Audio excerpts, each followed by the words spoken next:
Alright, let's dive into something that's been making waves in the academic and legal circles lately. Imagine this. Over 450 law students from one of India's top universities, NALSAR Hyderabad, are saying, no, thank you, to having the Chief Justice of India, Surya Kant, as their convocation chief guest. Bold move, right? But what's really going on here? Let's break it down. First off, what makes this really interesting is the why behind their objection. It's not just a random protest. These students are pointing to specific instances where they feel the CJI's actions have clashed with the values they've been taught to uphold. Personally, I think this is where the story gets fascinating. It's not about the position of the CJI, it's about his conduct. And that's a crucial distinction. These students aren't just being rebellious, they're being thoughtful. One thing that immediately stands out is the CJI's handling of a recent hearing involving alleged police brutality against protesters.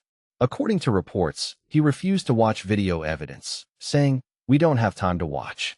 Now, if you take a step back and think about it, this isn't just about time management. It's about the perception of justice.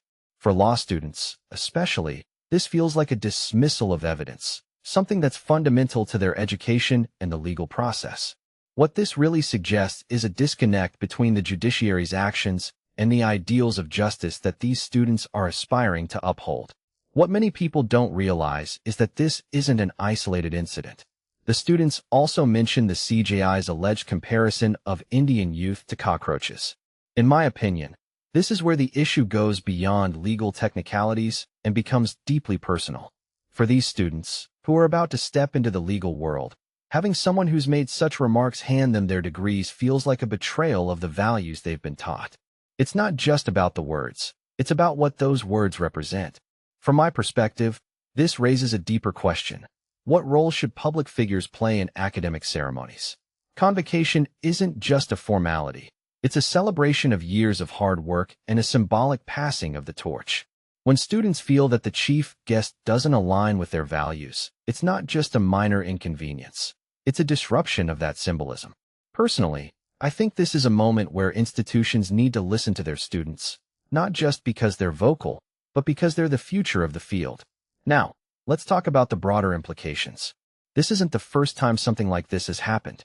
Just recently, the Tata Institute of Social Sciences, TISS, postponed its convocation amid fears of protests related to the CJI's visit.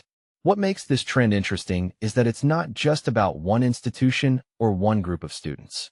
It's about a growing tension between the judiciary and the younger generation, particularly those in academic spaces. If you ask me, this is a reflection of larger societal shifts, a younger, more vocal demographic demanding accountability from those in power. A detail I find fascinating is how the students framed their objection. They didn't just say, "We don't like this person."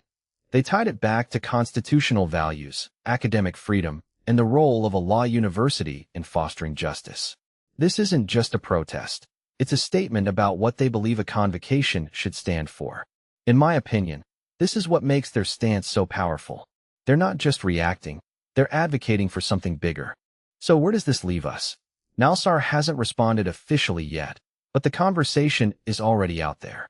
Personally, I think this is a moment for institutions to reflect on who they invite and why. It's also a moment for us to think about the kind of leaders we want to see in these roles. Are they just figureheads, or are they representatives of the values we aspire to? What this really suggests is that the younger generation isn't just inheriting the world, they're already shaping it. As we wrap up, I'm left with this thought. What does it mean when the next generation of lawyers is questioning the very people who are supposed to uphold justice? Is it a sign of disillusionment, or is it a sign of hope? Personally, I think it's a bit of both. It's a reminder that accountability doesn't just come from the top, it comes from all of us. So what do you think?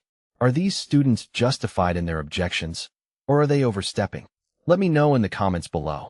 Until next time, keep questioning, keep thinking, and keep the conversation going.